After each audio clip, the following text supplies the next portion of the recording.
down your mind, slow down these days,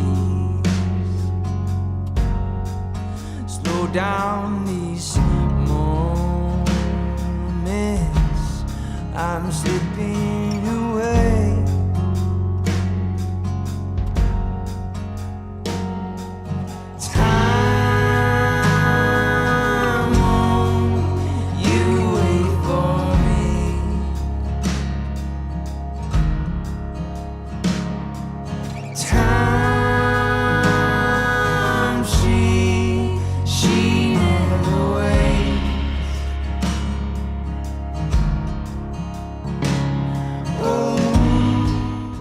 Okay, so we are here. I should actually spend this time to make sure that all this other stuff is right as well, like the title. So this is part 3 now.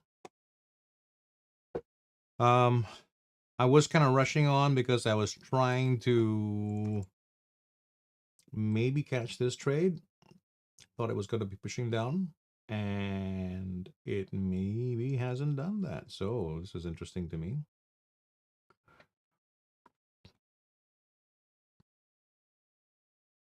To me, still looks like we're looking for a bit more of a push down. So that trend, which is your friend, as I was reminded. I'm going to put this behind as well so you can see this. The balance at 524, which is after the last bit of trading didn't go quite well. So we're basically down to more or less flat for today. No reason to get all huffy about it, but yeah, essentially looking for an opportunity now to trade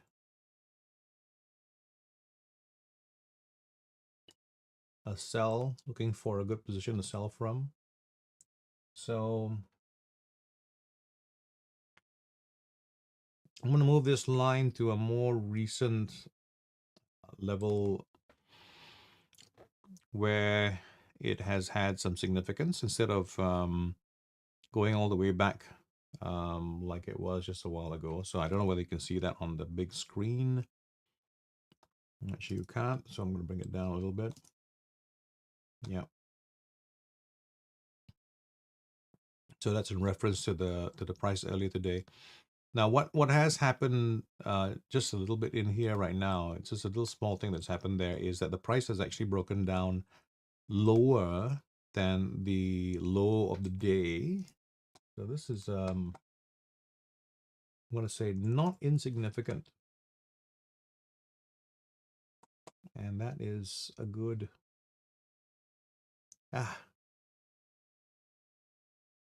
Okay, so this is sort of good, but not great.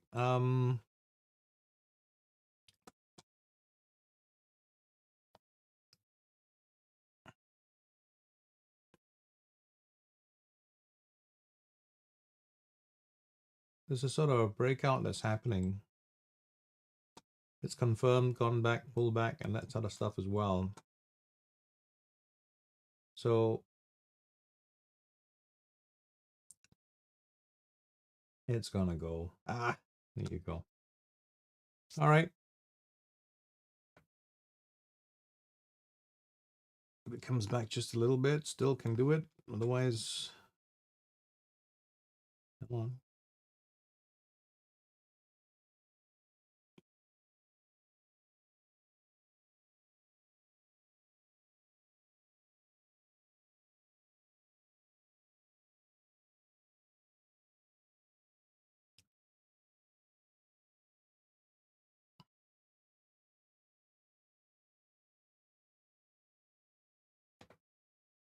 See this in this terms.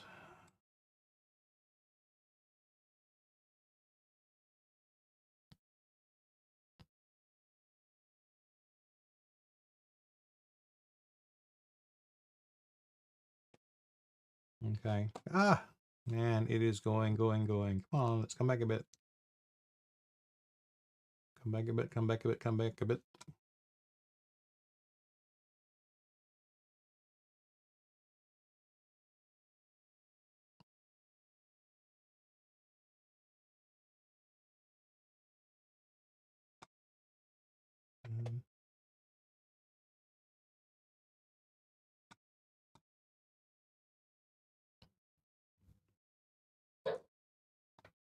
Okay.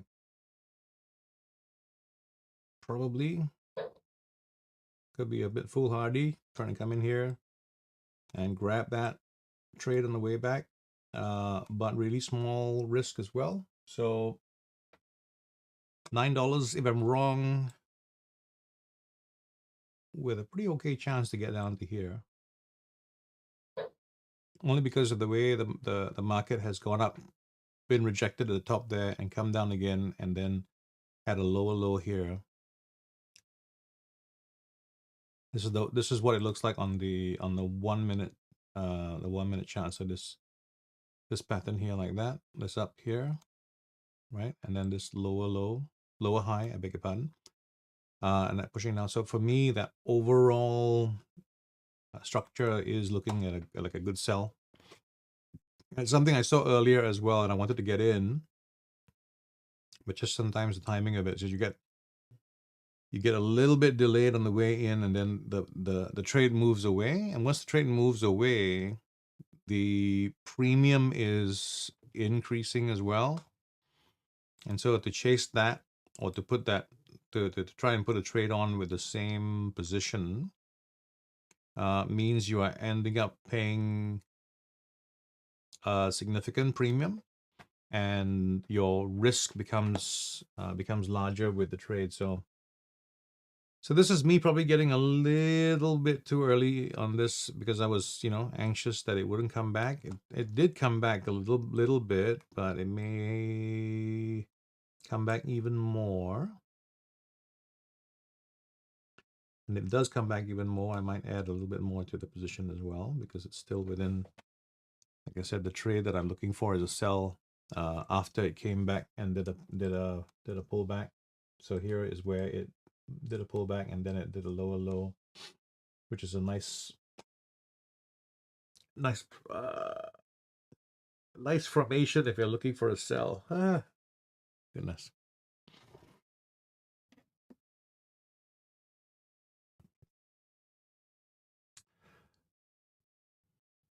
So we had a nice dinner with the girls. I helped her prepared chicken rice and the chicken rice chicken.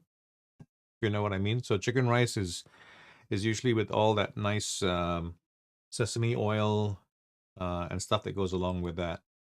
And to make the chicken rice, the chicken that actually goes with chicken rice is it is a process where you actually have to boil the whole chicken. Technically, they call it steaming the chicken, but you actually are, in a sense, boiling the chicken with all the ingredients, and so it's a nice rich broth where everything about the chicken really just braises itself. So it's if done correctly, it's a combination of um, chicken that's kind of lean on the inside, but it's got an oily sheen on the outside because all the oil has been rendered from the skin. So it's chicken with skin, entire thing put into a pot, and it boils up with onions as well as other kinds of aromatics, so that smell, that chicken rice smell is what you get there with the sesame oil as well, all that stuff, and it's just great. It's used to be growing up, I thought that you could only get that in a restaurant or in a kopitiam, and then the first time someone makes it at home, you go like, oh, okay, this works at home as well. And once you figure out how it's done at home, you just will see it. It's not too often, but you will see it enough times to go like, oh, that again, you know. And that's the way sometimes we look at things.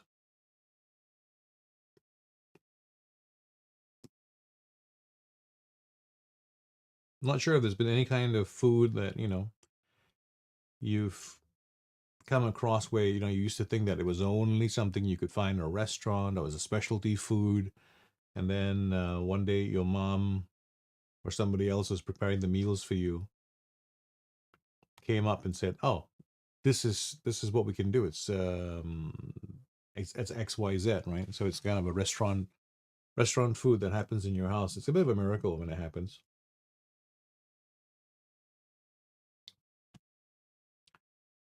Got bits of food in my teeth, which is a very glamorous sort of position to be in. And again, this is the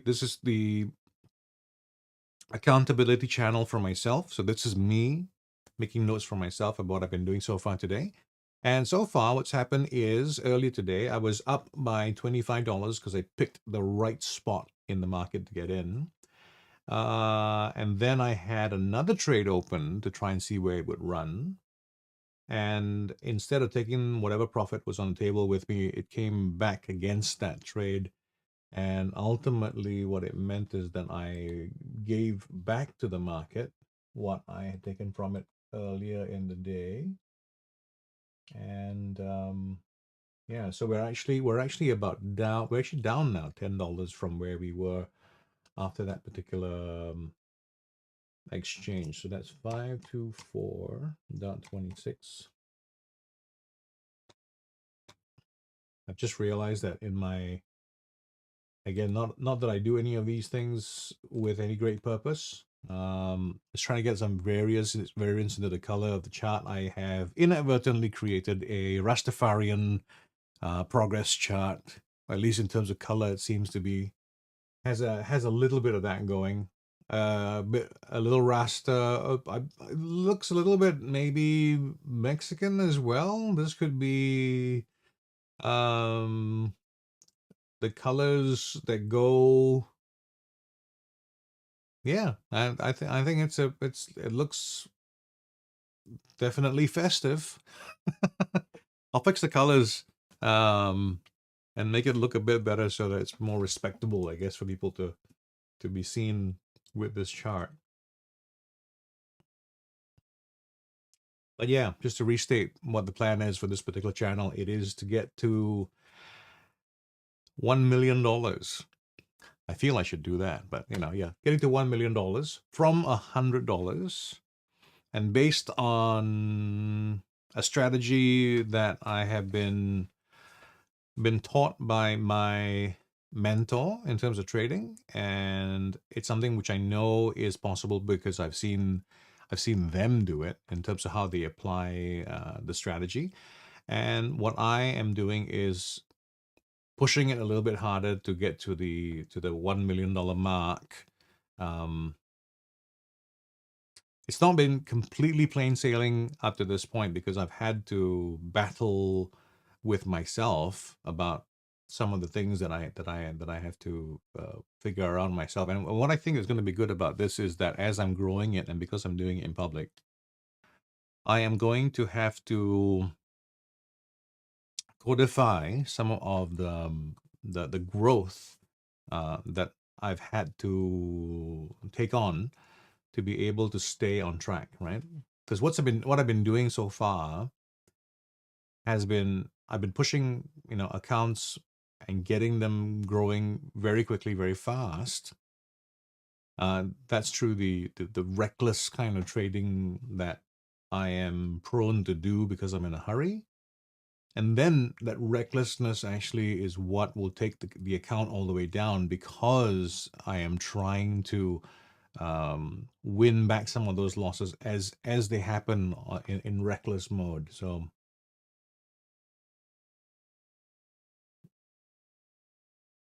and the constant reminder to myself has to be that it doesn't need to be that way.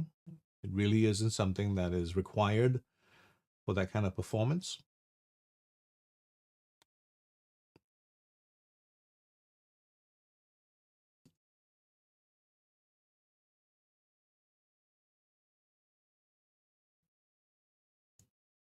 And right now, there is a great advantage, I guess, with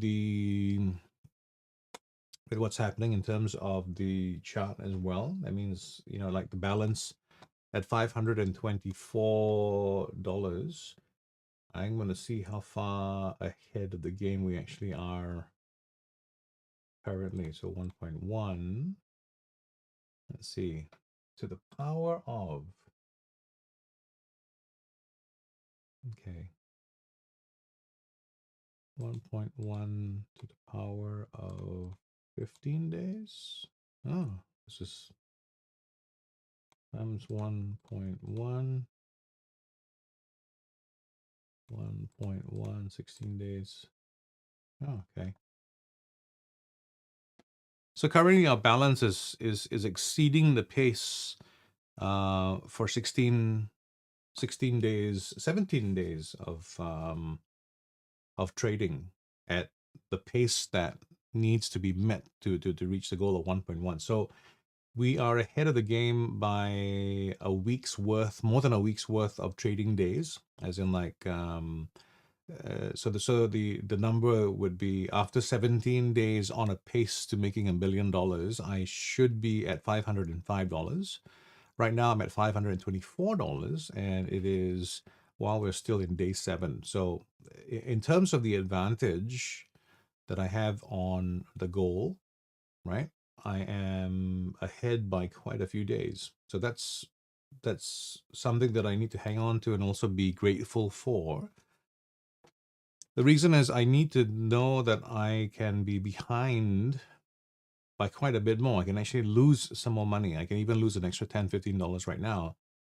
And I am no further, I'm no further worse off than I might be in a different set of circumstances, right? So I'm just going to make sure that I have this calculation down correctly.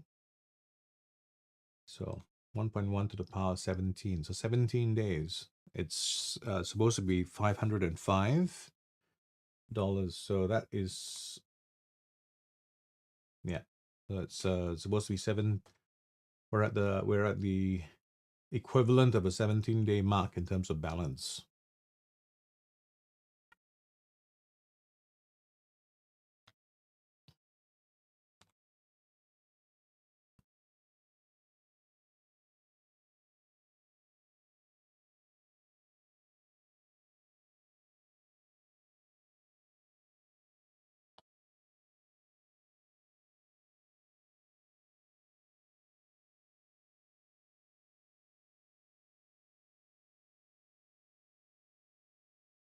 So when people don't trade, the feeling or the idea that they might have is that price just goes where it wants to go. It's very hard to predict exactly where things are going to go and that kind of thing, right? But when you trade and you actually watch the levels at which prices begin to stop and not push so hard or whatever it is, you do begin to realize that there is actually a kind of leveling in the market, right? As in you can see some of those lines that I've drawn there as well. You can see that those prices, they are actually you know the outer markers of where the prices are bouncing up and down and turning around. So it's not just something that is random. It does have some correlation where things have happened before in terms of prices, where things will happen again. And you can see that like in this particular chart right now, right? At this particular price, you can see where there's been action at this level. There is action at this level as well, right? And there's the concept of kind of the mirroring of the market. It's not an absolute mirror in the sense that you're gonna get, whatever happens on the left of the chart shows up on the right of the chart. But there's a little bit of a mirroring in the sense that if you have this is a theory, by the way. So this is not, I wouldn't say it's not the most. Um, it may not be as sound as something that has been tested a bit more. But there's a thing about how a market's going to be in segments, at least going to be a mirror of what's happened before. And right now, this seems to be pretty much playing out that particular story. It's not a perfect, duplication of the action, the price action on the right, but there is something that's going on there. If you see this price action here, this price action here, I'm just trying to draw out the mirrorness of it, right? So that's happening with a bit of up and then down and then up and then down. And that's kind of like what's happening here with a bit of a little bit more of a bump on the way down like that, but there is really that up and down again. So there is that thing happening on either side, and then there is this little bit here of a much steeper push up, right? And it remains to be seen if this happens on this side as well, like that. But the reason why there is some kind of mirroring in the past with the past, it's because those levels are literally where, because people have entered at those levels, the stops are also in a similar place. And markets, they're either moving through a price or they're usually stopping for a while. So a lot of action actually builds up where the price has actually held still for a while. And so that's my theory, but why the price levels will behave in a similar way where you'll see something like that. This is underlying the action of this. This is sort of duplicating what happens here. It's why I think that happens. The action of the past, the market action of the past, is influencing what the market action will be in the present, right? So that if the action was within this particular range of prices, there's probably going to be a little bit of that in the present as well.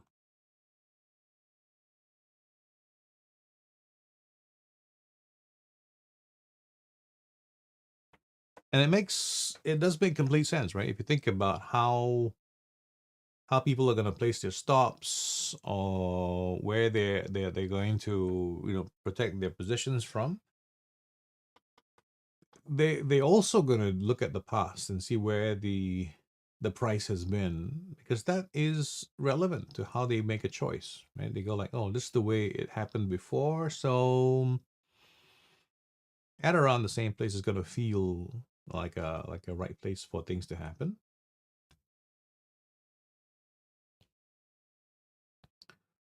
There is something in this chart currently which I don't dislike, which is this little thing here. Let me get this drawn out.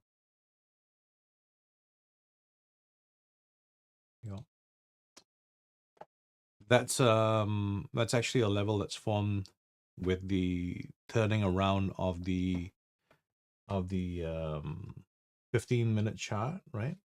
And there's also a little bit more of detail in that, as in like there's a bit of action in there. And this is where the price has actually been moving up and down. So it's come down here like that, and then it's moved back up like that. So there is actually again an interchange or a switch around in terms of where the price is going. So that box is what indicates that. This price has gone back into the box and then popped out, right? So it may be, if we look at the actual price action,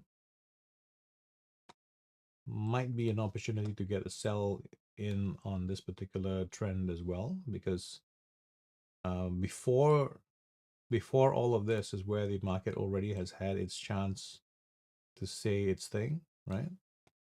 And then now this is where this market now comes back into this and just touches that window and seems to be repelled the downside. So we'll see if that holds true.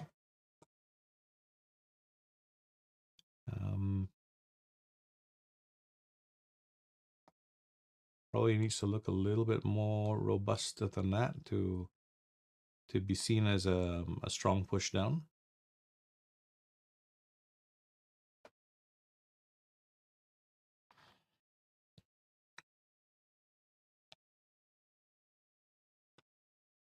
Will it hold? We don't know.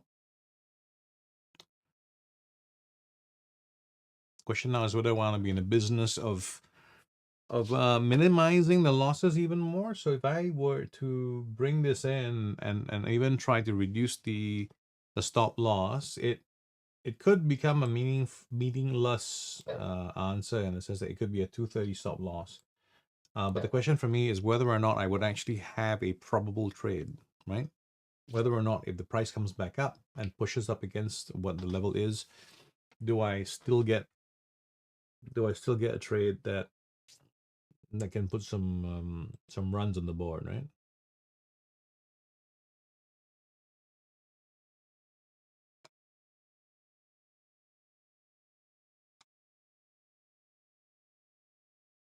And while it's something that we do to try and position ourselves to get a good price, we also have to let go in the end if something isn't really just doing what we are hoping or we're hoping that it was doing as and we see the symptoms of the move and we might go, well, is it really what's going on? Are we right?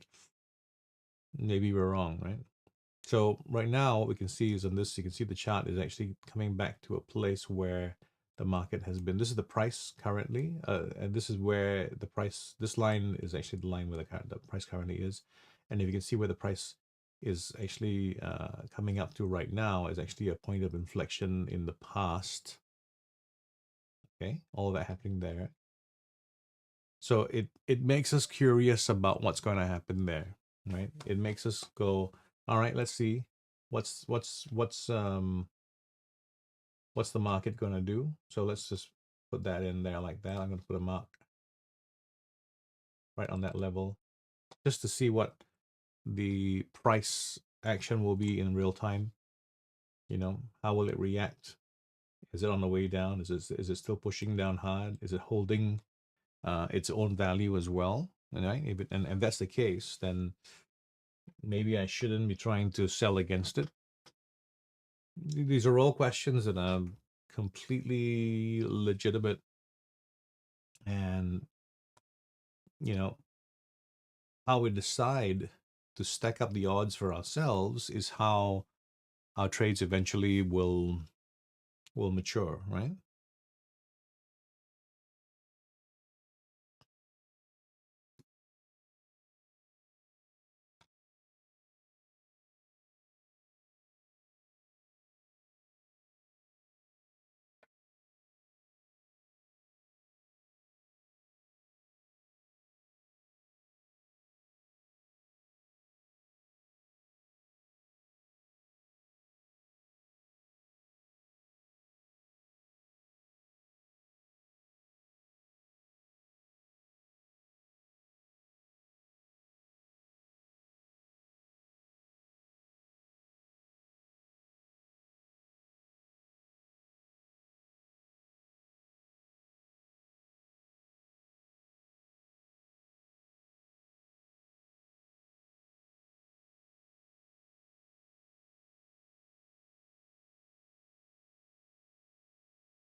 And again, right now, this is just me being a little bit stubborn, hanging on to this trade, right? As in, what is the truth in terms of where we can actually reliably expect the price to go? Is actually at the bottom of this previous low, right? That's actually where we can expect things to go, and on a more reliable basis. What I can see though, in terms of the past, is that there seems to be enough what I would call space at the bottom of it all. So under this particular price, if you look at this now, you can see there's all this empty space in terms of price. So the price has the potential of actually coming down all the way until here, because it just doesn't have any resistance built into or any support built into the price until that level there. So that would be the next viable target. And whether or not we exit at that point remains to be seen. But what I would be curious about is what happens once the price gets to that line. So what I'm going to do now is I'm going to put another line in there, but it's going to be a lighter line so that it doesn't, it's not going to make too much of a noise, as it were, right? So I can see that. I can see the line there. It's a bit more neutral. And the question is whether or not the price will behave differently as it gets towards that line. The answer is actually going to be yes, for sure. It's going to behave differently once it gets there. The question is what it will do after it gets there. Is it going to just push on through? And that's the hope that I'm going to carry along with this. What I will say is that I can see just from the pattern of the candles from before. Let's see if I can.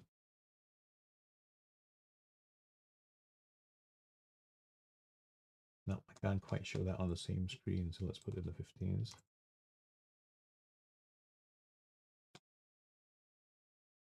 So you can see it's gone past the line based on where we saw the low here like that, right? So it has gone past that line.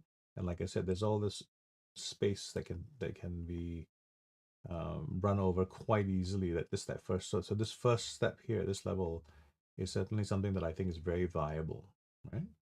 The question is, can we get all the way down to here? And then that's really where you get yourself a nice chunk of profits that can make this whole thing really worthwhile.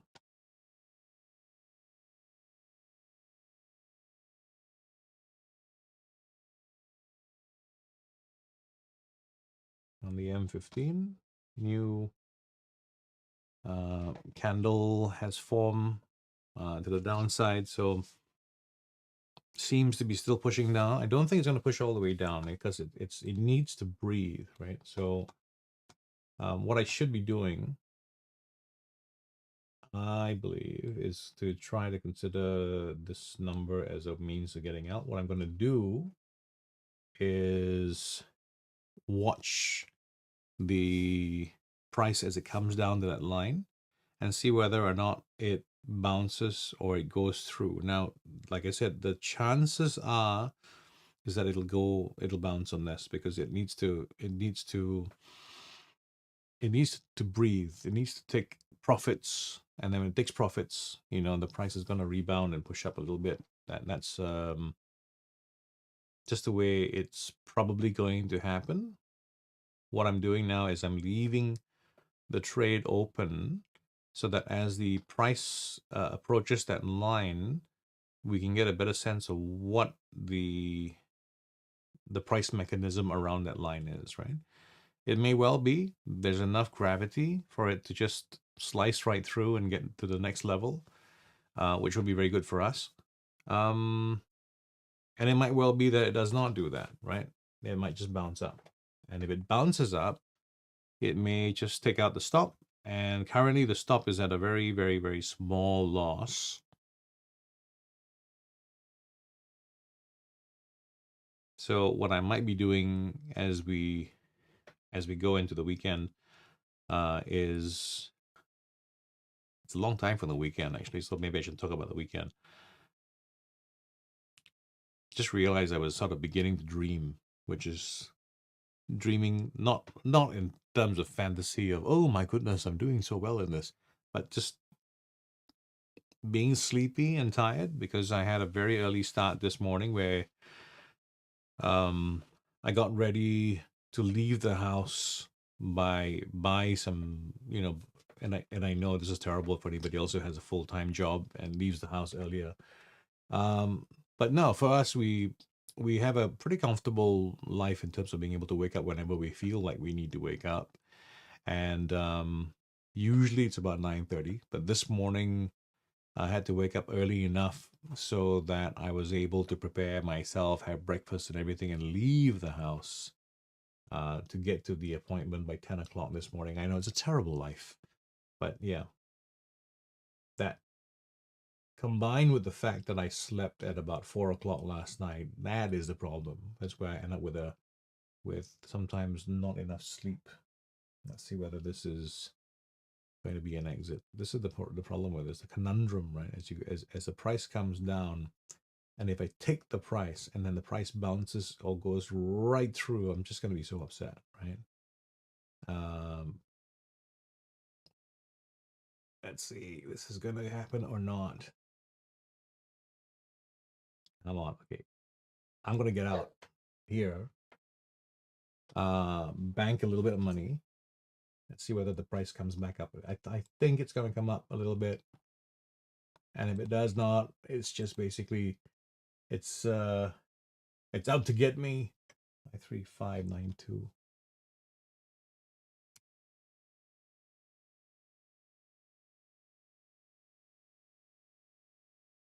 There you go. That's essentially just bringing the balance right back to where it was before, which is good. One shouldn't complain. Well, actually, it's not. It still hasn't come back to the price from earlier today, so that ain't so hot. It's okay though. It's a growth. It's still a growth from before, so can't and shouldn't be upset about it. Okay.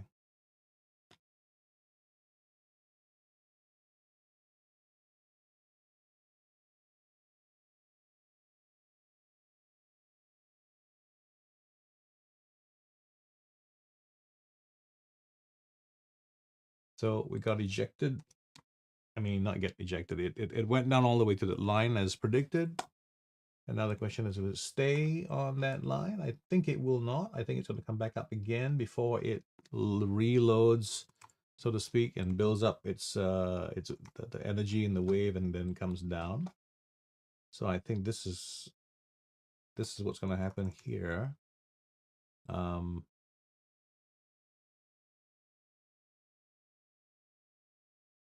I'm going to take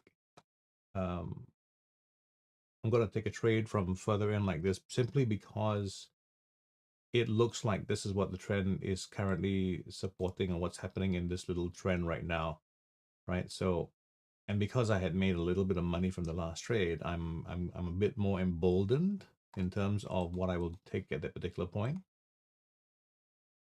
right? Because if I lose, I just lose a little bit of what I made from before, if you know what I mean.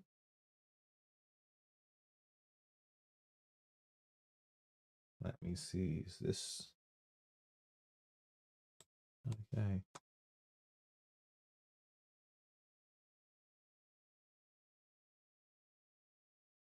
Right, here we go.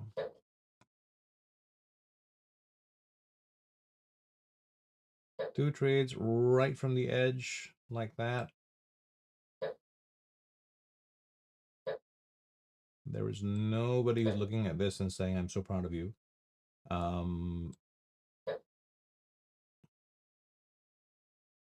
I think this is what the trend seems to be continuing on with, right? We can see there's a whole series of these candles in here like that, where it's going up, going down, going up, going down. So I'm just banking on the idea, which is what usually happens with most prices. There will be a tendency for the trend to continue. So we're looking at this trend continuing down.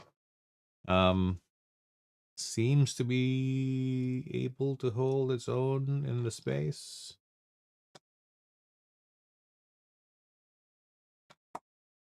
Again, having to look out so that we get a bit more situational awareness about where this price could go. And now the question is whether this price is going to exceed this level, right? Because if it does exceed the level, it has a chance to go down and actually do some, I won't say major damage, but do enough damage for it to be significant. But it all depends on what happens here now in terms of the price. Whether it actually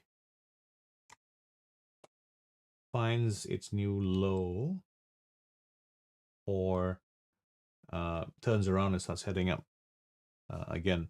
Now, the reason why I'm hopeful that this is not going to be the case, that it's not going to bounce up and just go away, is that it has actually come down and past a very significant level. So the significant level is actually where this arrow ends. So where that arrow points to is actually the stop loss as well of the sell buy of the sell order that I have in, the sell trade that I have in. And when you look at the other evidence as well, the engulfing again a what's it called, hanging, it's not a morning star, it's kind of the hammer. Okay, so it's a hammer, right? It's an inverted hammer following this big engulfing red candle. It's pretty significant in terms of a kind of trend that's going through. So this is this one is a very, very bearish signal. This one also a bearish signal. So in terms of whether or not this price is going to be able to fight back, to get to a higher level if possible, there's a little bit unknown there, right? We don't know for sure that it can do that, and we're also maybe not sure if we should do that. So we'll see how that goes. In the meantime, the struggle continues. The price war, if you like. I think price war is a little bit too much of a phrase to describe this, but that's the way this seems to be working right now. And that's the danger that what we see and talk about in many other situations as well, where you're getting to you're getting close to where the price action is, and what the price sort of needs to do to be able to move to the next price. And you can see it here, right? It's almost as though the price has to pull up before it can successfully go down again, and that's the conundrum. Do you go all in on this and say that it's gonna push down because you can see the trends coming up, it's gonna push down, or do you close this trade and look out for what is possibly going to be the pullback of this market, right? Because I can see it's not inconceivable that this is the outcome in just a few moments, that there is a building rising price which could just flick in the wrong direction, and essentially we take a loss bigger than necessary. Right now, if I take the loss, it's about $2, maybe 150, simply because it's looking a little dubious, right? We don't know exactly where the price is going to go, how it's going to move.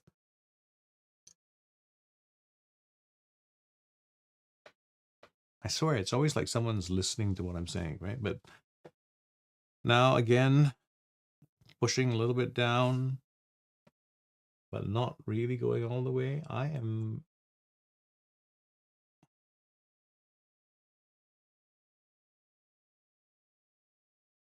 want to close this, get out, and start again when the time is right, because there's no point losing any more to the market right now. So I'm not seeing enough of a push down within the prices. So I'm really sensing that this is beginning to show signs of a trade that's going to go up. So it's not a change in the trend per se.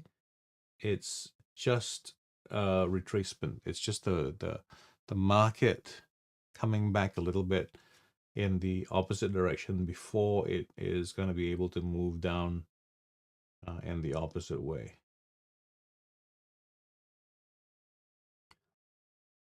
For now, it seems to be holding the previous level where the previous engulfing red candle exists. So it looks all right.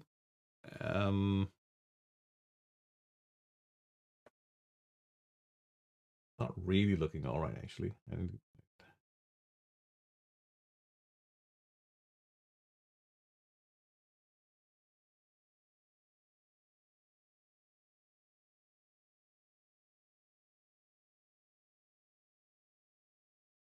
So because I am supposed to reflect what I'm thinking about so that I can come back to this and see it later and talk to myself, I'm just going to note that I am feeling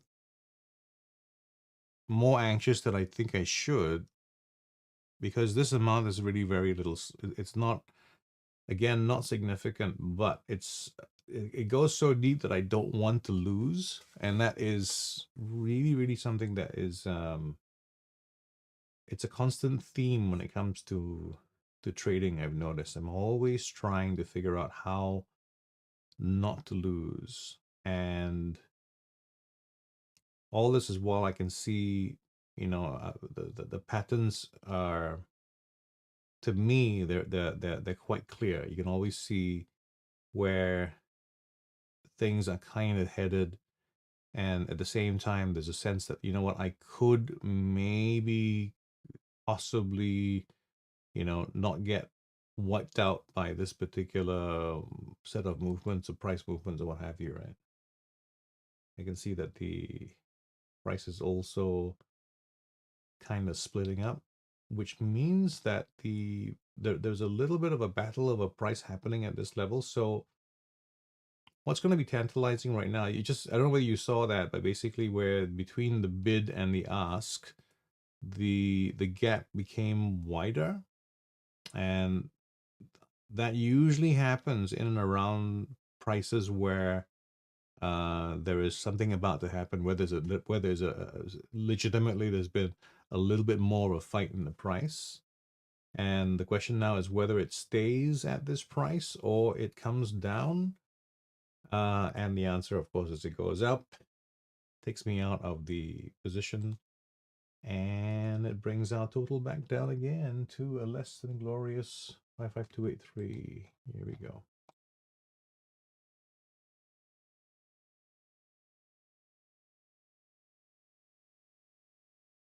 Five two two eight three.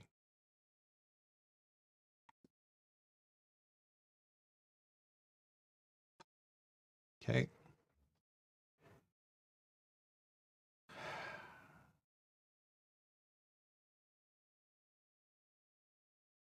Story for the sell still very much intact, but the spread is getting a little bit big. Again, like I said, that's usually a sign that something is, I won't say amiss, but it's certainly not a neutral situation. So what I'm doing here is I'm taking a sell preemptively. I'm looking at it approaching the level before. I am also taking a position based on the ongoing trend. If I believe the trend is going to go down like this, it's very likely that it's going to not continue to push up as hard as it has until now. So again, I can see that there's kind of a pattern that I can decipher from this, and this again could be completely an imaginary, not sort of situation here, but this is that kind of swing that comes down like that. So my supposition is that this is going to perhaps swing down like that as well. It may not swing all the way down to here, but I think it's going to hold at least until it goes down a little bit more. And we'll see whether we get that satisfaction from the trade. This entry is not a legal move, I would say. Technically, it's not the move that I should be doing based on how price movement happens. Technically speaking, there is no signal that got me in here, as in like there was no entry point given, because there was no engulfing bull candle at that point. So I'm gonna have to if there's a kind of a thing where I do a penalty, this would be one of those places where I do a penalty, right? Because I got in kind of on an instinctive trade. the idea or the feeling that I had was the price was coming up like that and pushing up against there, and so I just instinctively took the price before the candle had fully completed. And while at some level people think, you know, it's always great to make money. In this particular case, yes, it's still great to make money. Um, but I have to own that this particular entry is not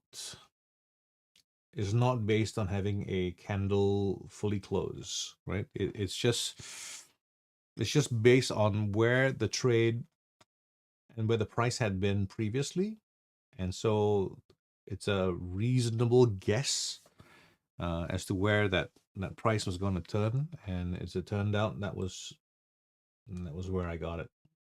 So one can be pleased about that.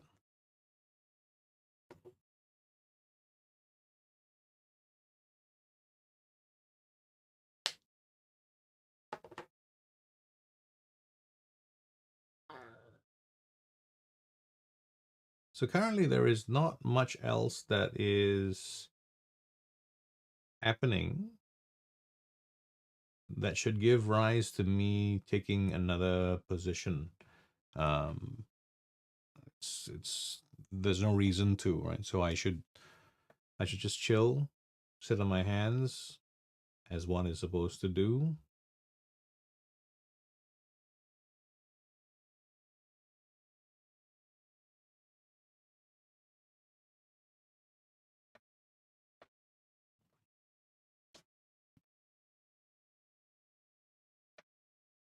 Thanks for popping by. Thanks for keeping me um I'm not going to say keeping me honest, keeping me as close to honest as possible. I am, at least I'm noticing, I am less inclined to want to take these really, really huge risks, which I was doing when I wasn't being supervised, as it were.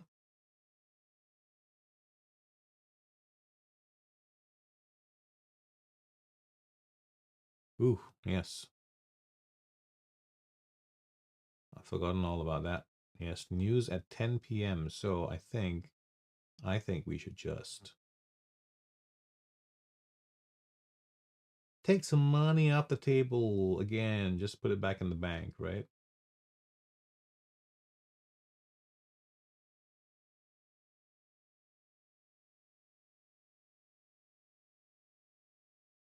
Bit of a trend coming in. Let's see whether in the next 3 minutes or so the trend will continue just to push down and make us a few more dollars at the very least. At the very worst,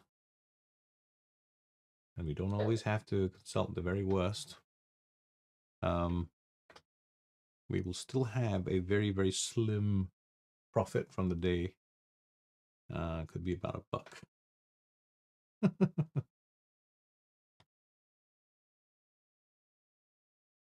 Yeah, and yeah, so I just received a reminder about news coming up at 10 o'clock. And what does that mean?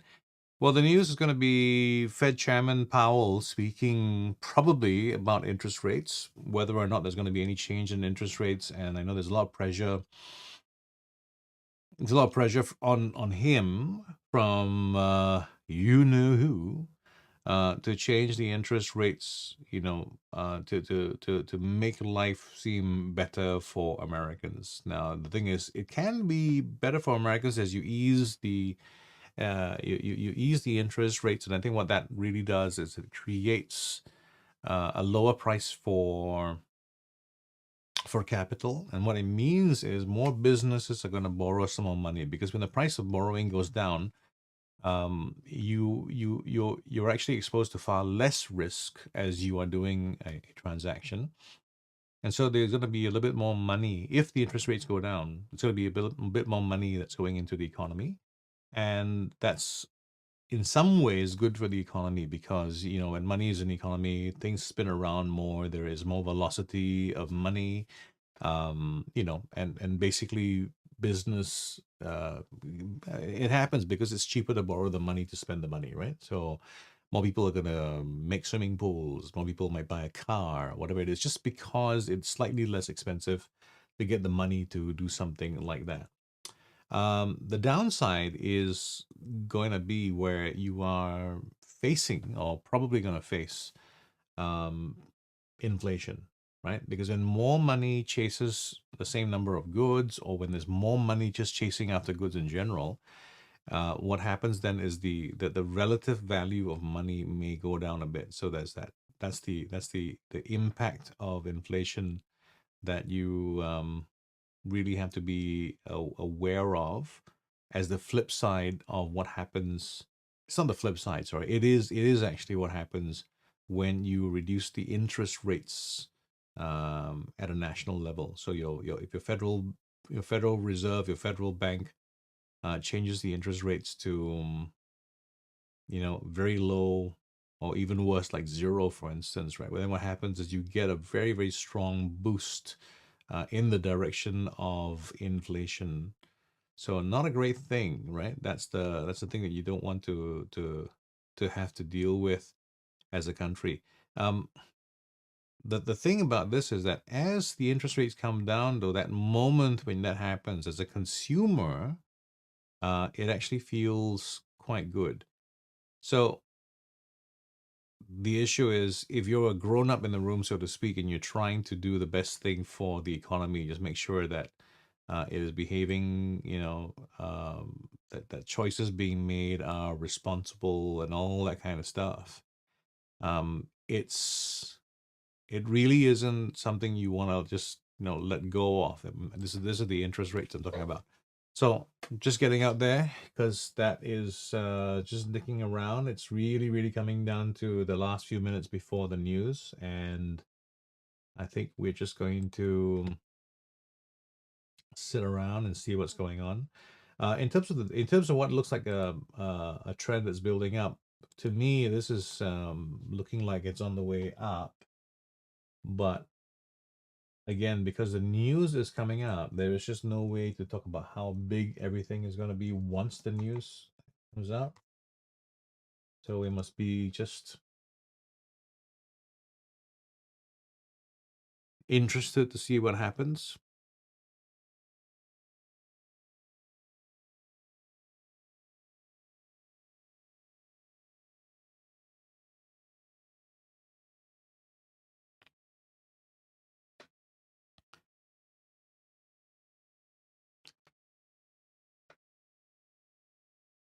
Now, I'm going to say that for myself, there's a very, a nagging question always comes up, right? Because there's news coming up. Why can't I position myself right now to take advantage of whichever way the news shows up, right? I could very easily put a buy stop that is going to be above this level, so that when the price goes up, I buy, and if it's a sell stop, whenever the price goes down a certain level, then I'll sell, right? Why is that not a great idea? Especially when there's news, this could be a very dangerous idea, right? Because unless you have, in some special part of the universe, happen to be with that broker that is first in line when all the trades come in, what's most likely is your trade isn't going to go through as you put the order in, right? So if there is news and there is a sudden surge, right, and as we're looking at the news as well, there is the possibility of a sudden surge. So let's have a look. Yeah, there you go. 10 p.m. Chairman, Fed chair talks, right? Fed chair testifies. There's also going to be new home sales, which is another number, which is, not without any impact, but it's not as much impact as what a change in rates might be about.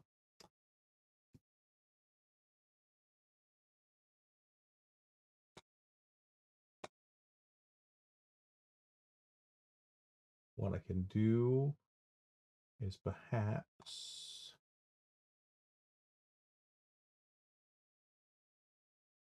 shared the page, but I have too many I have too many pages that have opened up, so I can't even share the page that I want to share with you. And I may not be able to share it in time so that it shows you what's happening. Oh, here we go.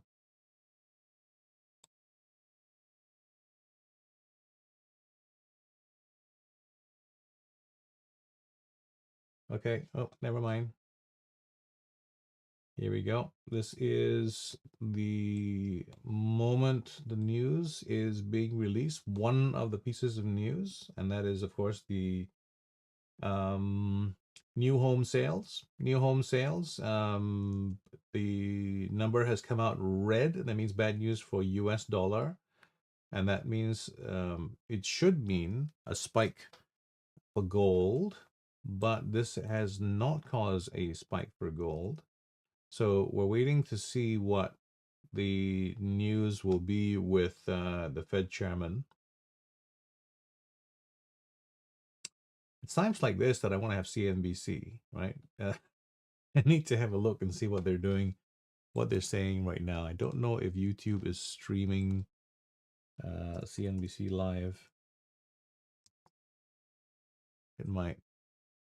Fed share, let's see, Fed share.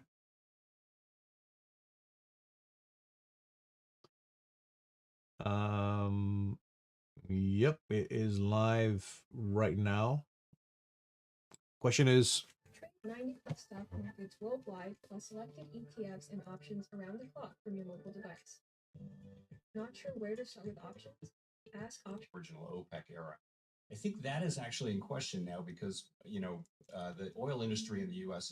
is being much more careful and focused on return on investment than they were, having been burned with overcapacity. Right. And I mean, yeah, in the long run, you can invest in additional extraction technologies, but this does not respond to day-to-day spot prices. So Not quickly. the point I'm trying to make is that Okay. the conflict in the Middle East, if it resulted in $120 a barrel oil, which is where oil was in 2022, that would have a fairly substantial inflationary impact on the American household. Is that correct?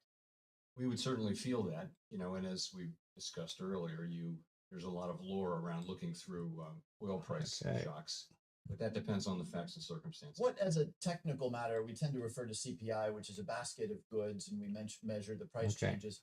Roughly speaking, what percentage of that basket is comprised of energy? I don't have that on the top of my head. It's much less than it was, of course. And oil consumption is Okay. much less than it was in the 70s as a percent of GDP. But energy includes natural gas and gasoline, and it's a meaningful portion of the. Yeah, so of course we have more natural gas than we have so much natural gas, so that'll always be there for us. So none of us can predict what's going to happen in the Middle East in an hour, much less in a week or a month or a year. But Okay, so what's going to happen now is I'm going to put that up there. Price for a barrel of oil, does the American household begin to feel inflationary effects? So we're at $75 a barrel roughly right now. At what price point does the American household begin to feel some inflationary effect?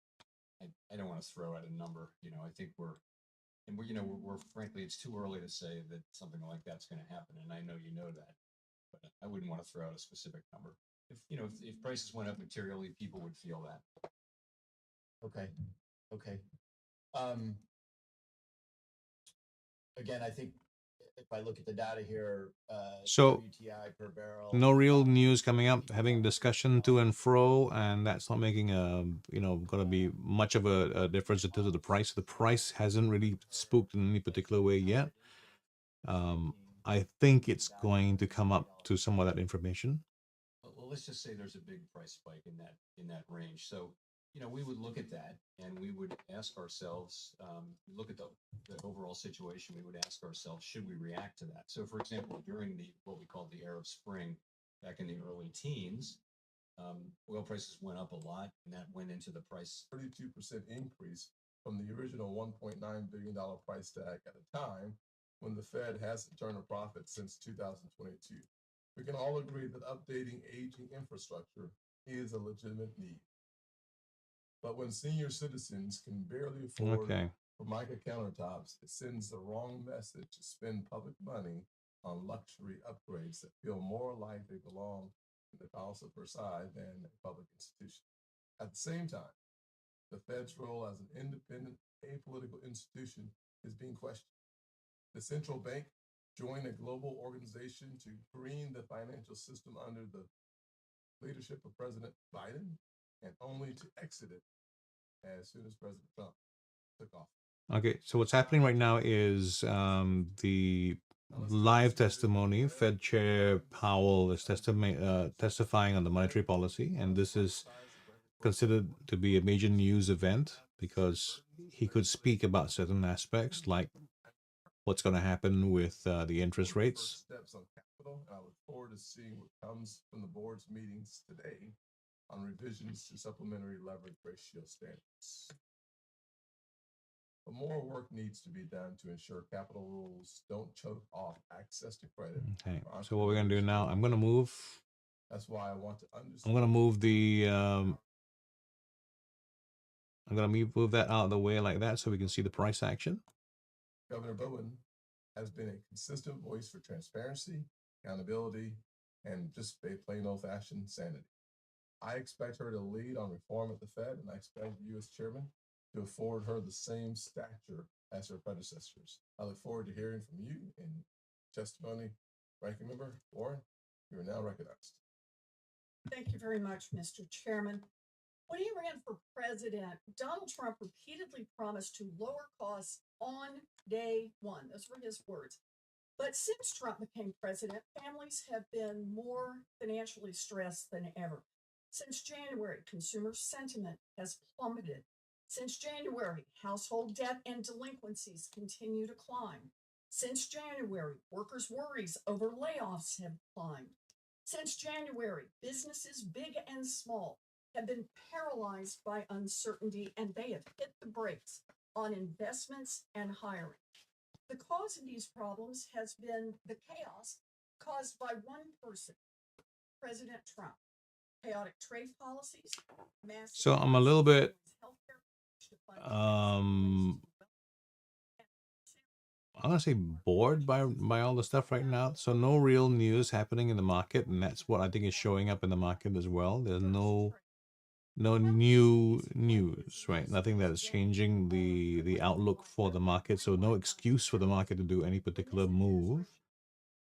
So because of that, I think we might just tune out of this. I think we can tune out of it so we can see more of what's going on the screen.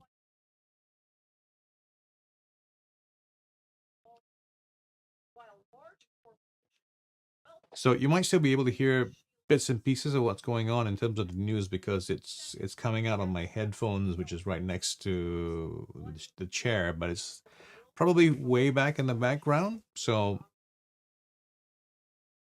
we can see that there was some movement out of the news that came out, or at least whatever began with the news.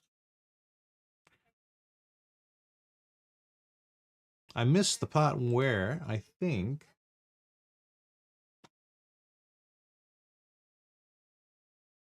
no, I don't have that there. I just thought it'd be a little bit of more coverage of Powell, and it seems to have just gone by. It sounds like he might be out of the picture for a while.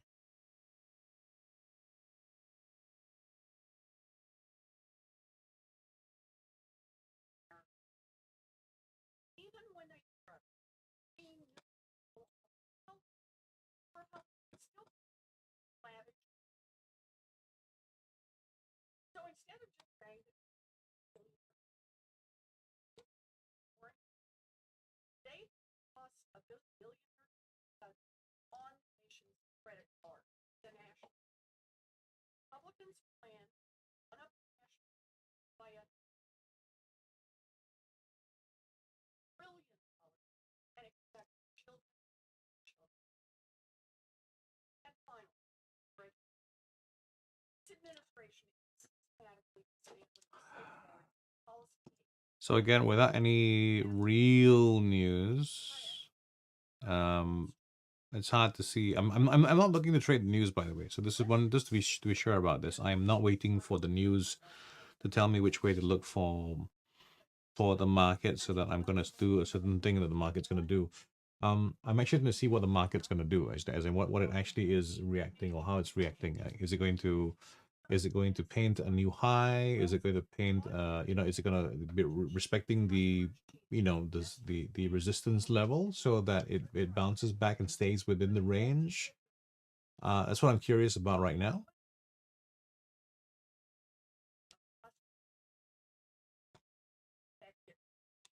So there's a again, if you look at this purely as market structure goes, and the way the candles seem to be closing, and there's a very long wick here, for instance, that is pushing that indicates as a price has gone up and it came down quite a bit. Does that play out as more in the long term? Let's have a look and see in detail. Right, so does it stay up there? Does it move up there? Does it push up down, or does it come down like the way it looks like it's going to do? And then it becomes perhaps part of a big sell story.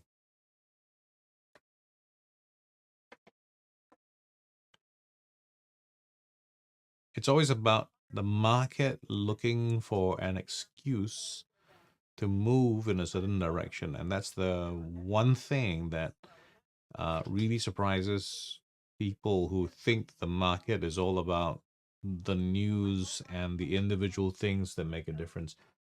Big news does make a difference. Small news seldom does, because the news already gets factored into the price, in the sense that if I announce some sort of positive news in and around the time, let's say there's a statement by Powell, it may not change the way the big movements happen, because it may not be because of this big news story that something has moved. So Thank you. let me Chairman see. Scott, Ranking Member Warren, and other Here we members go. of the Back committee, I to appreciate the opportunity to present the Federal Reserve's semi-annual monetary policy report. okay. Here we go. The Federal Reserve remains squarely focused on achieving our dual mandate goals of maximum employment and stable prices for the benefit of the American people. Despite elevated uncertainty, the economy is in a solid position. The unemployment rate remains low, and the labor market is at or near maximum employment.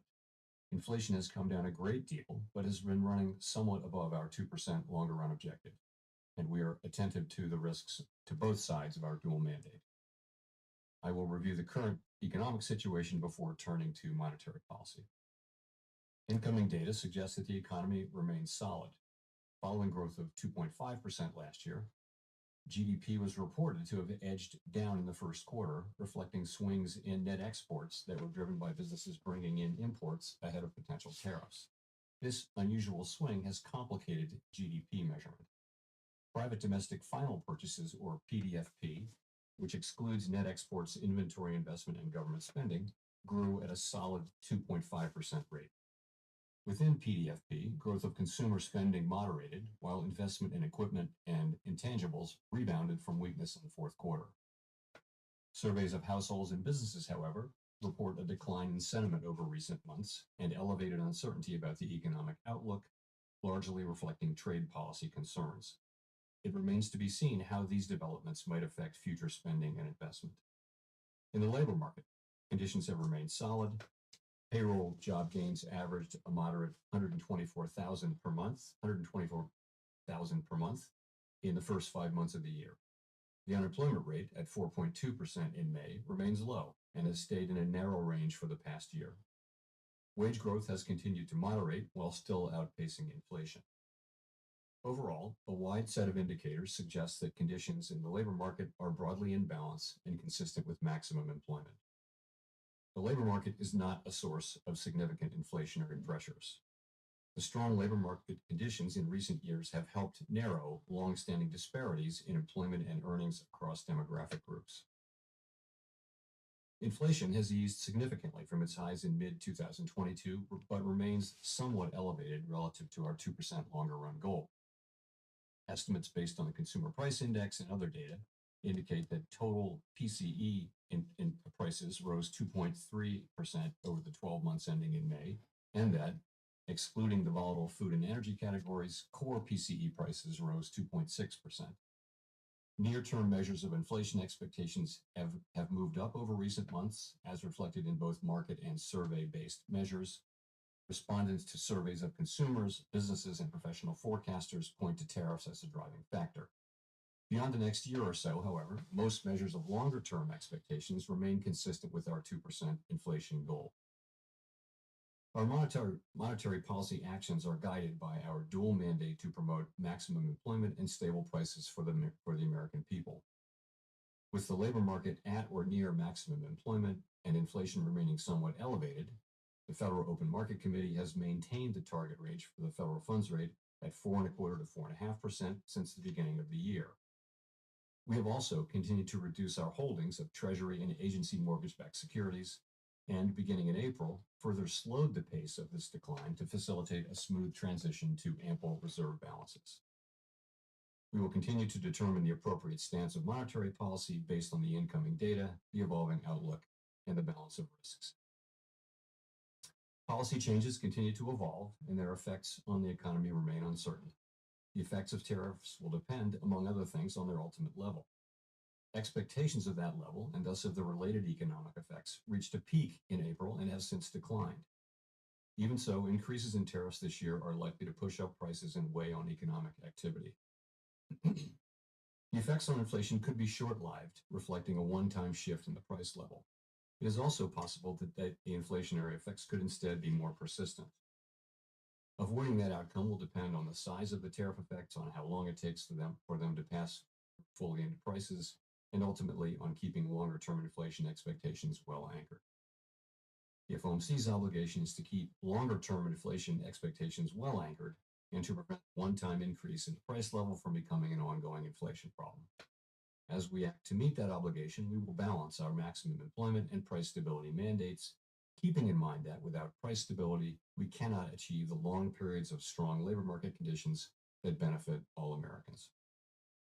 For the time being, we are well positioned to wait to learn more about the likely course of the economy before considering any adjustments to our policy rate. To conclude, we understand that our actions affect communities, families, and businesses across the country. Everything we do is in service to our public mission. We at the Fed will do everything we can to achieve our maximum employment and price stability goals. Thank you. Look to your questions. Thank you. Now I'll be keeping us to a pretty strict 5 minutes. We have a lot of senators who want to serve time with the Okay, so Fed. So Senator Rounds. in that statement there, you can see there's a kind of a touching on many topics. There is this thing where it got really close to the inflation question, but it didn't talk about what was going to be done about it specifically. So they're watching, which means basically we're not doing anything right now. That asset cap and removing it, that was a unanimous vote by all 7 Fed governors, as I recall. Yes, it was. Okay, thank you. I really appreciated the chairman bringing up the fact that you have identified reputational risk and have addressed it. I think that was a really important item for the Fed to do, following up on both the OCC and the FDIC's actions. As you know, past Fed materials like the supervision and regulation report often embedded reputational risk Okay. within the management. So this is going to be a lot of stuff, which is going to be in the area of further blah blah blah, right? So make a difference to the market. It doesn't seem to be showing up in the chart, right? So that's the main thing that you're looking out for when there's something that's happening in the news that is of some significance. That might show you something in terms of the overall direction.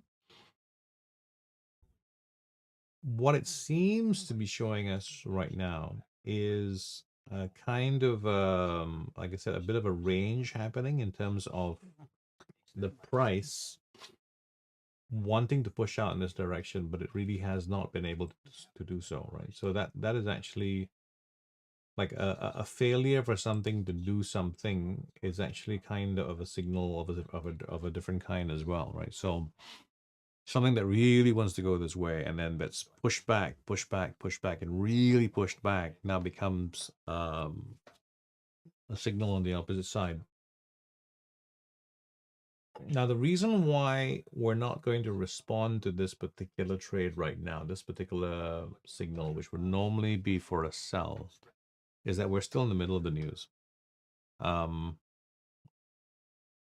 It's not been done.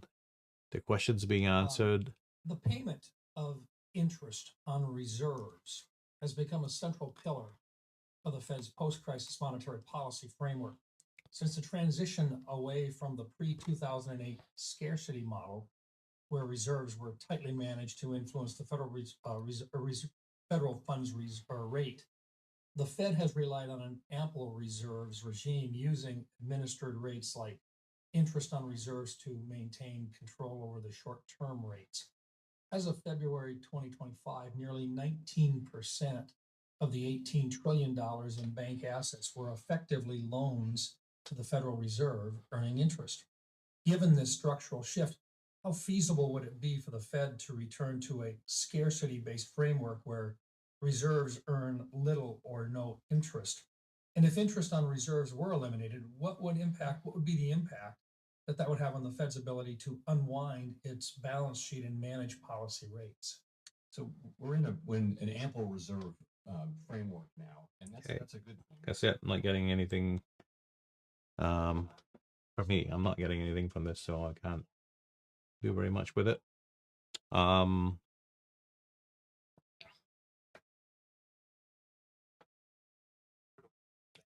Market doesn't seem to be getting enough as well to make a really massive decision about things. Still hovering. Everybody's just marking time.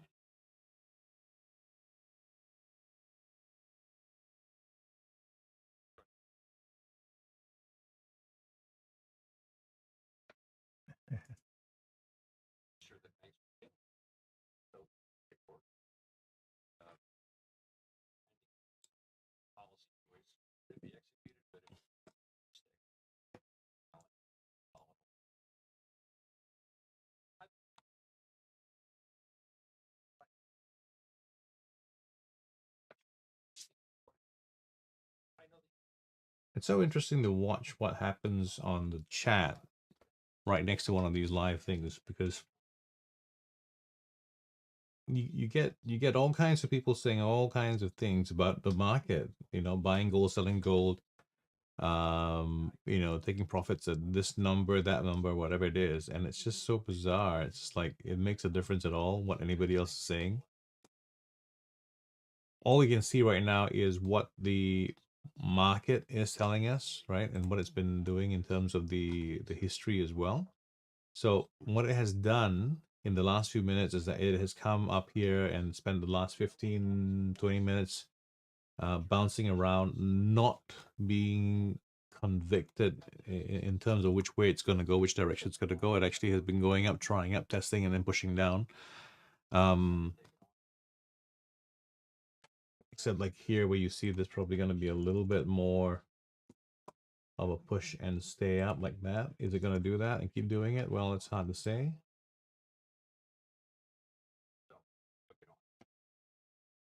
And so the thing to do is not do anything right now. That's it, basically. It's just not enough information, not enough action, right? Because if you look at this, I mean, look, this is a lot of price going up, pushing down, price going up, pushing down, right? It's price going up and coming down and pushing down, and it's like just up, down, up, down, up, and then it's gonna come down again. I think it looks like it's gonna go down. Normally all this would be a signal for a sell to me, right? But there's something seems to be preventing it from actually going as well, which is what is the great concern here, because it's showing signs of going down, but it's not going down, right? Which is like I said, in itself, it's its own signal. When something isn't going the way it's supposed to go, it usually is, it usually indicates something else that may be happening as well.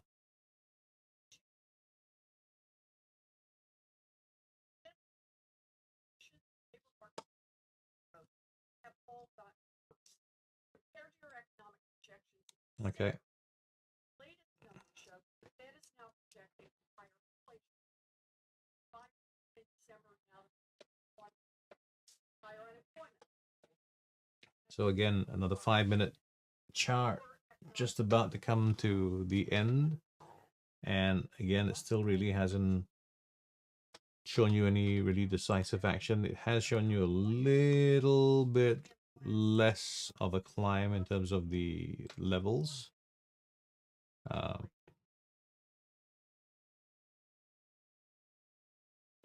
question is, do I sell this? I think I should sell it. No.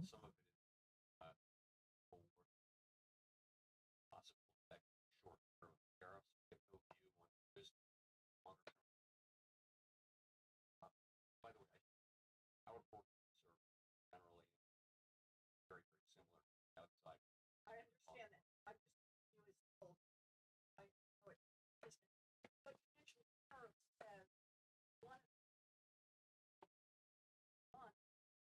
No, Donald Trump. All right. So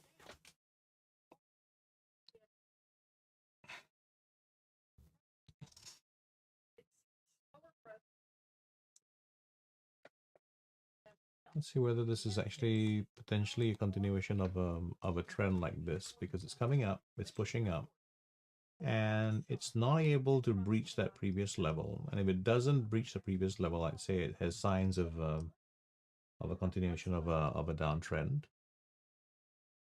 This now is, that's the 1 hour chart. Now we're going to look at this in terms of the 15, no, we're going to look at the 5-minute chart, like that.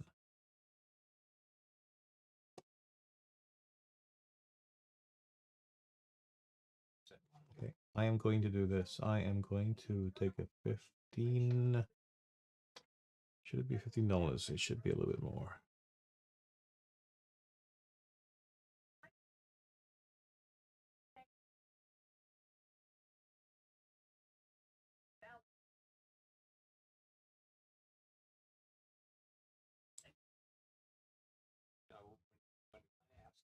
Okay, so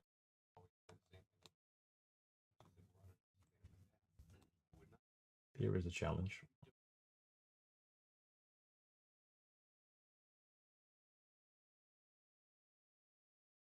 With 30 to risk, and then we're looking at coming down all the way down to here. This is actually not too bad. The 2 is to 1 sort of trade, but we want to keep it really nice and tight.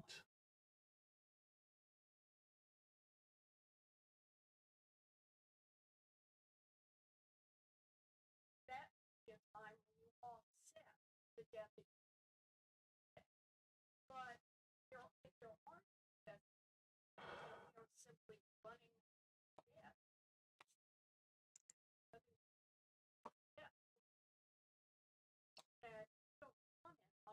So not enough conclusive action at this point to try and do anything.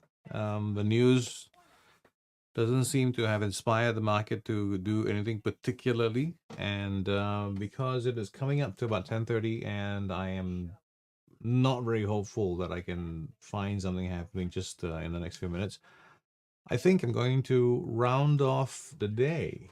And this might be, I'm not sure if it's the first day where we have not particularly made a profit. I think so. This is growth for me, by the way, because I am not used to not taking a profit. So we'll see how we do this.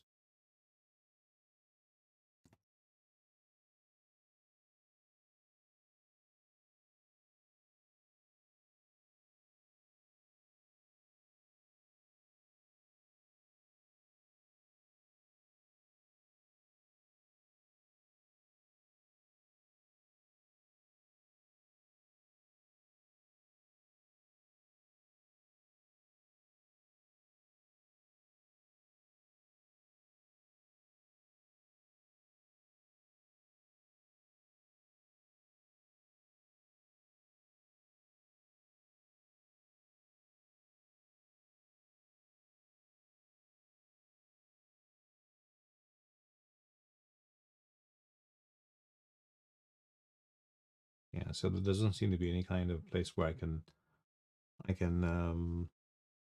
take a reliable action. I don't see a real strong push down. I don't see a real strong push up. So really hard to say, hard to do something useful with this. Yeah.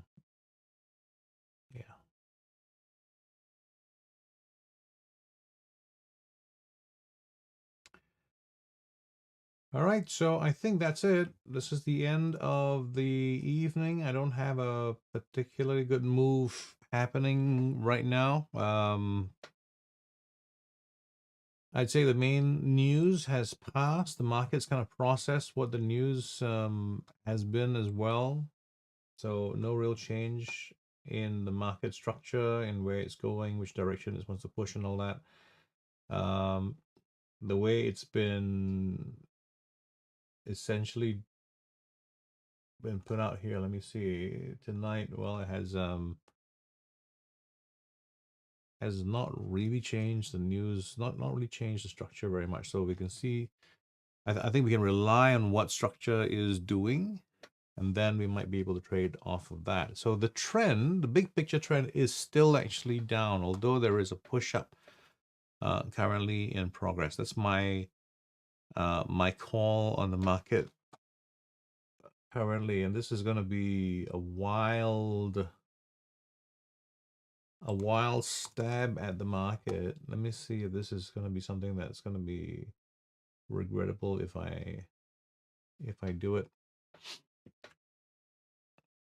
It could be a wasteful little thing, but I'm trying with the market right now to see where whether it holds or not as it pushes up against the trend, because it does look, and it's one of those things where I can't wholly say I know exactly what's going on, but that feeling around there, this is the thing that I'm usually telling people not to do as well. That feeling, it's not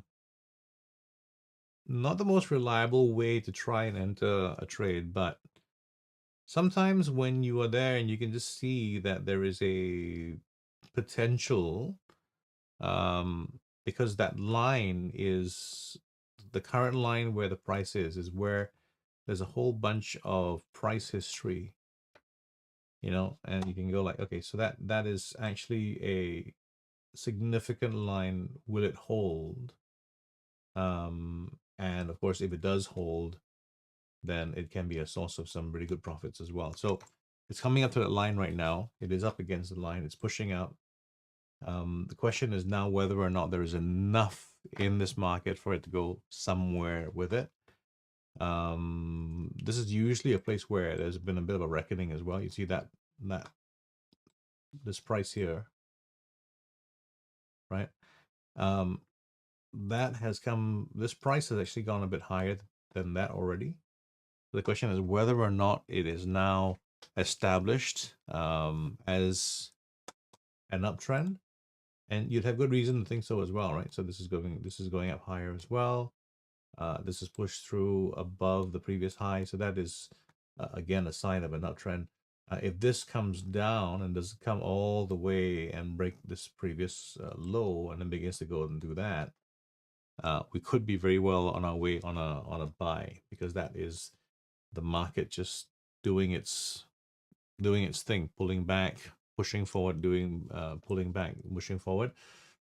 And we can see the pattern, I guess, forming up on the actual price chart. So that's possibly something good. Be very cautious here because I'm mindful of the audience that's watching.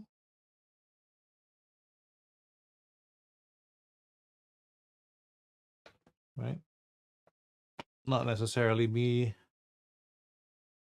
marking out what I call is technical analysis on this. I mean, that could be what the interpretation could be as well. But it's just one of those things where you can just see that some relationships along the way And as we've been talking, as I was saying earlier today as well about this, is that you never really know, but somehow there is some kind of relationship with the prices, the lows, and whatever, and um, the whole strangeness of it all, right? I've always found that technical analysis and the way it shows up, these coincidences almost, and to say whether it's coincidence or it's one causing the other, it's really hard to say because I don't make the market, so I can't tell. Mm, but it really is interesting how the big picture sometimes looks like it's almost a planned market, and that's kind of bizarre. Okay, so this possibly is the beginning of something interesting on the upside.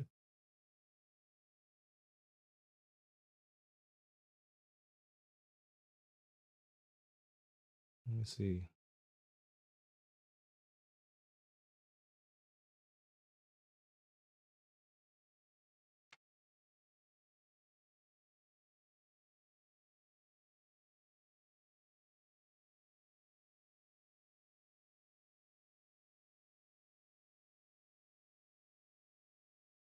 Okay, keep saying I should close this, but I'm getting again the urge to do it. Okay, what I'm going to do is that I had to close this. So okay, thank you very much for doing this. I have not been able to find the trades that would take us across to the next level today. So if I'm looking at the trades so far, we have had an okay day. It's not too bad. I could have ended up ahead of the curve, but it didn't quite happen. So that's the way it goes.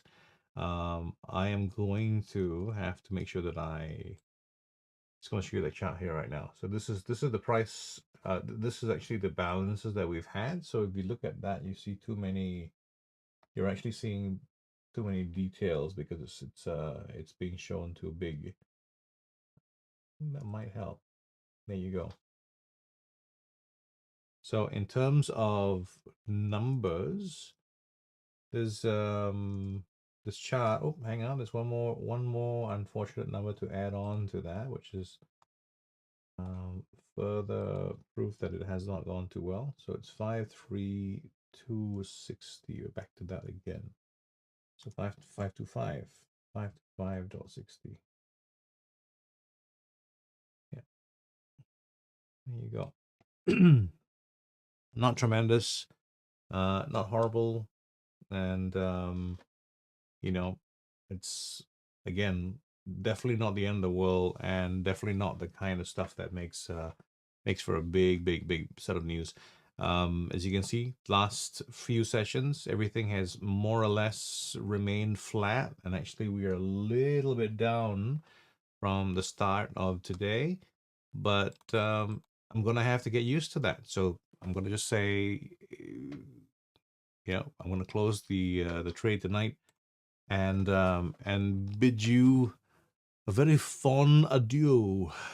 Okay, thanks very much for having us or keeping us company, and we will see you the next time we see you. This is gonna be.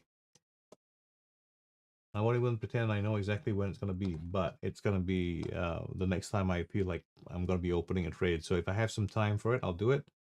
If I don't, I won't. It's not. I'm not being flippant about this. I just really don't know when I'm going to be on next. And this may be something to reflect about because I was asked about whether or not I should have office hours. And I thought that is actually something I should consider because I should really think about doing this in such a way that I will only be on. I'll only be on between certain times, right? And that gives me actually my time back outside of those times. That's the upside of it. The downside is that it means also that I won't be able to kind of take advantage of some of these opportunities as they're perhaps maturing in real time. So I might be looking at the charts at another time in the day and see an opportunity, but because it's outside of my usual hours, I might say, okay, I'm not going to, pursue that particular goal because it's not within my, within my, my parameters. And I'm not too sure if I feel great about that, because I do feel that many times if there's an opportunity and you happen to see it at that particular time, even if it's outside of that regular time that you would trade, um, it might give you an opportunity to grow your account significantly. So that is really something that I will have to grapple with. I'm not sure if it's worth pursuing right now. So I won't. I'm just gonna think call it a day. I want to call it a day, although as I look at the chart, it is almost calling me in for a trade. Let me just see if there's any kind of a trade that is viable currently. Nope. Literally a line where that last high is.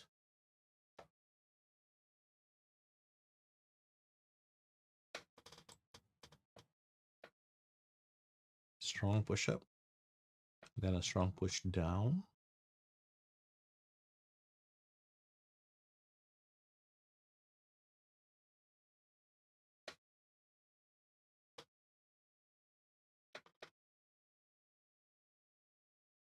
$10.45.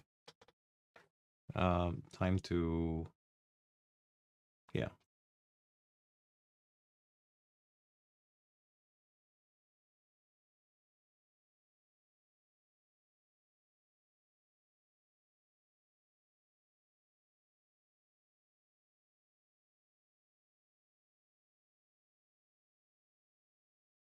I guess either just do something or don't, right?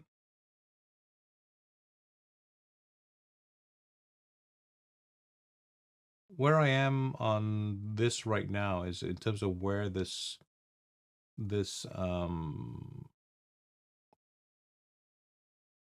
where this current price is, and this little set of waves seems to be going right. It seems to be a very small channel that has a bit of an upside to it as well.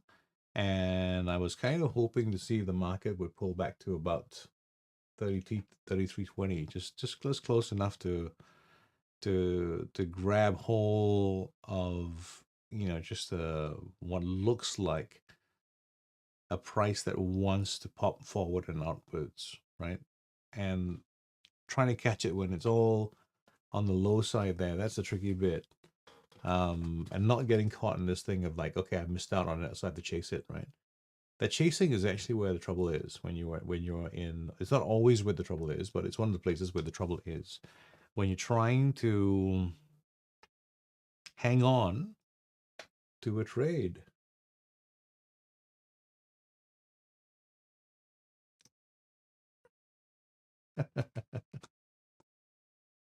Oh,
Okay, right now I can't see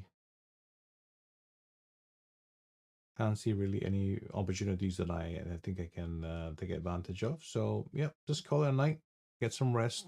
Earliest night I've had in a long time. So end of trading for day 7 and the balance at 525.60. As Arnold Schwarzenegger said in Fubar, that's it and that's all. I think something like that. Okay, all right, take care. Bye bye.